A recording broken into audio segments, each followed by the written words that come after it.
Salut les copains, j'espère que vous allez bien. Aujourd'hui je vous présente un petit tuto dans l'esprit printanier, un peu rosé, un peu glowy. Moi j'aime bien, j'espère que vous aussi. Je vous laisse avec le tuto.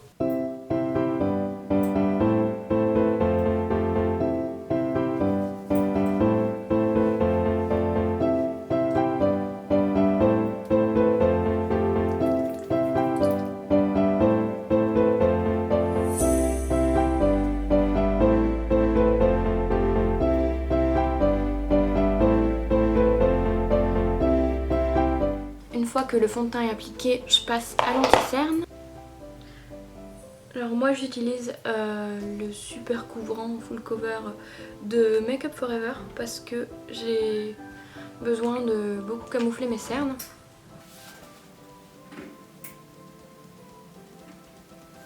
Je cherche la couvrance la plus haute possible au niveau des cernes. C'est pour ça que je me suis dirigée vers cet anti-cerne qui a réputation de couvrir jusqu'à des tatouages. Et j'en suis plutôt satisfaite. Je sais jamais si je dois appliquer le foncé ou la partie claire en premier. Est-ce qu'il y a des règles finalement? Je ne sais pas. J'aime bien ce petit stick de chez Fenty, je le trouve vachement facile à travailler. Et la couleur me convient plutôt bien pour ma carnation.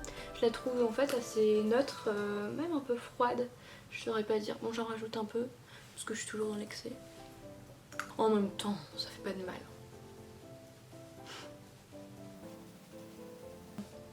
Alors le truc un peu compliqué avec le contouring, c'est que faut vraiment bien l'estomper, sinon ça fait tout de suite pas naturel. Maintenant je mets un peu d'anti-cerne sur la zone en dessous des yeux, le nez, le menton, histoire de donner un petit coup de lumière. Donc là je mets ma poudre qui poudre, la RCMA, comment on dit, je ne sais pas. En fait je mets cette poudre parce que c'est vraiment genre une poudre qui poudre. C'est une bonne poudre. Et enfin j'ai aucun doute quand je la mets de comment elle va tenir sur ma peau. Je sais qu'elle est strong de ouf, donc voilà. Mon pli un peu creasé. J'aime bien dire ça parce que ça fait genre.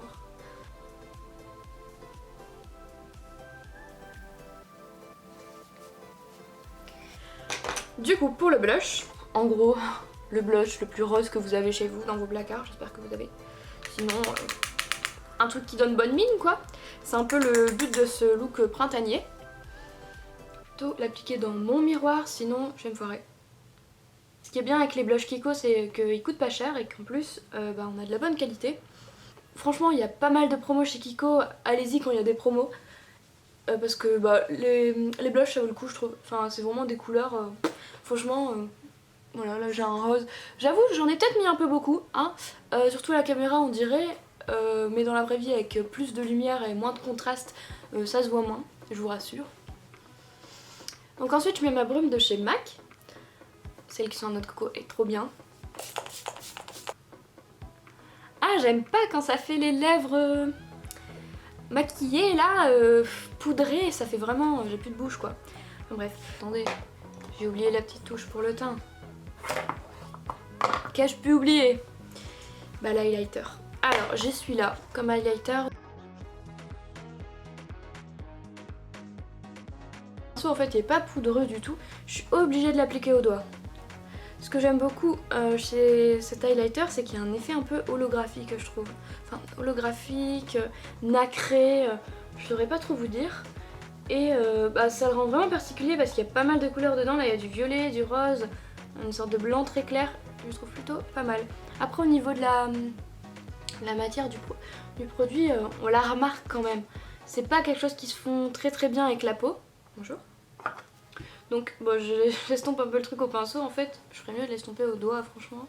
Donc là on va passer aux yeux. Je vais faire quelque chose de très simple ma foi. Je vais utiliser mon Jumbo de chez NYX. Alors je l'applique sur toute ma paupière et l'anti-cerne que j'ai utilisé tout à l'heure, que j'ai mis sur ma paupière, c'est un peu de base. Toute ma paupière mobile, hein. Je précise, je le monte pas tellement en fait, je vais juste en rester là. J'aime bien quand même tapoter au doigt dessus. Je vais mettre un crayon de couleur chair. Je vais donner une touche d'éclat dans mon coin interne, je prends juste une teinte blanche assez lumineuse.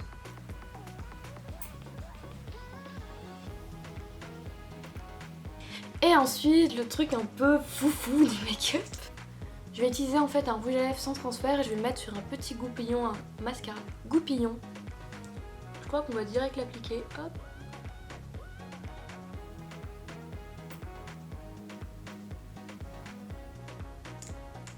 Vous voyez, ça se voit pas des masses, hein, mais de près, c'est un petit détail que moi, j'aime beaucoup.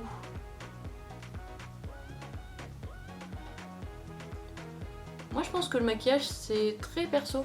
C'est très perso, enfin chacun fait ce qu'il veut, chacun l'utilise comme il veut, chacun a son rapport propre au maquillage et voilà, on a tous nos petites techniques, on a tous nos petits trucs. Pour moi le maquillage c'est une vraie source d'inspiration, que ce soit dans mon métier tout ça, enfin oui je suis dans un métier artistique, enfin je suis dans une branche, j'exerce pas encore, mais je suis dans une branche artistique et le maquillage pour moi, je suis pas dans le maquillage, hein, je précise, sinon je ferais pas des make-up comme ça. Il y a des façons très différentes de se maquiller par rapport aux endroits dans le monde, par rapport juste aux gens qui se maquillent différemment, c'est hyper intéressant. Moi je trouve que c'est un peu sous-côté, c'est un peu... Enfin non c'est pas sous-côté parce qu'il y a beaucoup de gens qui aiment le make-up quand même, mais je veux dire c'est un peu sous-estimé dans le sens où on considère pas ça comme un art, enfin la plupart des gens ne considèrent pas ça comme de l'art et je trouve ça vachement bête. Clairement, peindre sur sa tête tous les matins, si c'est pas de l'art, qu'est-ce que c'est? J'hésite entre un gloss NYX ou alors les soft matte lip cream. Alors, les soft matte, c'est un peu compliqué parce que genre j'ai jamais trouvé qu'ils étaient ouf. Oui, quelqu'un m'a fait 2 dessins sur la main. Thomas, si tu passes par là. On va partir sur le gloss. Toujours checker son make-up avant de partir parce que des fois on se rend pas compte. Mais voilà. Bah j'ai vraiment un doute sur ce jumbo. Ce jumbo, il y a un vrai problème, c'est qu'il crisse. Encore ce fameux crisse. Et je pense que dans le creux, malheureusement, je voulais pas le faire, mais je vais devoir appliquer quelque chose. Et si j'appliquais mon blush? Très bonne idée, Perrine. Voyons, petit miroir. Ouais, c'est une bonne idée. J'aime bien faire des raccords au niveau du maquillage. Je trouve ça plutôt chouette. Par contre, au niveau des habits, je trouve que ça fait mamie de faire des raccords. Enfin, sauf les petits ensembles un peu stylés qu'on sort depuis quelques années. Sinon, matcher son sac et son vernis, par exemple, c'est un truc... je trouve ça trop classique. C'est devenu trop classique. Avant, c'était la mode. Donc, je vais passer à la coiffure. Ah oui, admirez ma magnifique blouse. On dirait en fait un mix d'une blouse de mamie et d'une chemise hawaïenne, plutôt dans les tons pâles, hein. Mais genre on dirait un peu un truc de vacances en même temps, un peu un truc de mamie. Évidemment j'aime bien, parce que j'aime bien les mamies, j'aime bien les vacances. Enfin j'aime bien les mamies, c'est bizarre, je veux dire, j'aime bien la mode vintage, j'aime bien les vieux trucs vraiment authentiques. Et celle-là, alors je ne sais pas quelle est sa vie, mais je l'ai achetée sur Vinted. D'ailleurs je pense faire prochainement une vidéo sur mes achats que j'ai fait sur Vinted, les petits trucs que j'adore.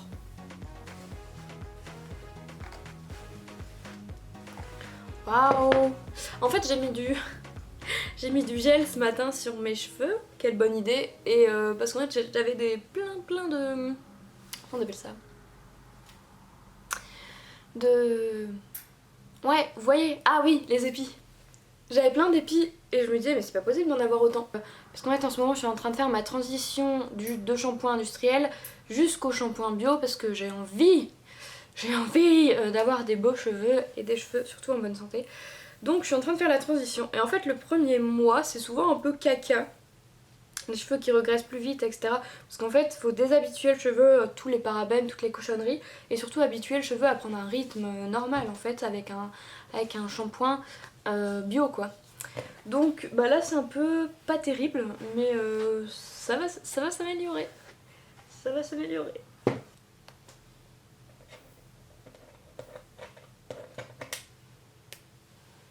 Oh c'est mignon comme tout. Oh waouh! J'adore. Tu vois ce que vous en pensez? J'adore. Eh bien je pense qu'on est bon. Alors en fait, du coup, qu'est-ce que j'ai utilisé comme gel ce matin? Ah tiens, c'est une bonne question. J'ai pas utilisé de gel, je disais des bêtises. J'ai juste utilisé en fait un soin capillaire qui a juste graissé mes cheveux. Alors, au niveau du rendu, c'est pas forcément le plus ouf parce qu'en fait, ça va peut-être faire, moi ça l'a fait, une sensation de cheveux gras, une impression de cheveux gras. Vous pouvez utiliser du gel d'aloe vera pour plaquer vos cheveux ou des autres gels plutôt classiques. Mais moi j'ai utilisé ça parce qu'en fait bah, c'est en même temps un soin quoi. Et donc je trouvais que mes cheveux avaient besoin d'hydratation. Du coup voilà, ce que j'ai fait c'est que j'en ai pris, j'en ai mis un peu partout sur les pointes et après je suis remontée. Sauf que comme par hasard, on a plus remarqué que j'avais cette patte là à ce niveau là et pas à ce niveau là. À ce niveau là c'est comme évaporé, absorbé par le cheveu, je sais pas. Mais alors là, ça c'est bien vu que j'en avais. Et voilà pour ce look, n'hésitez pas à vous abonner, n'hésitez pas à me partager et nous on se dit à bientôt pour de prochaines vidéos. Bisous!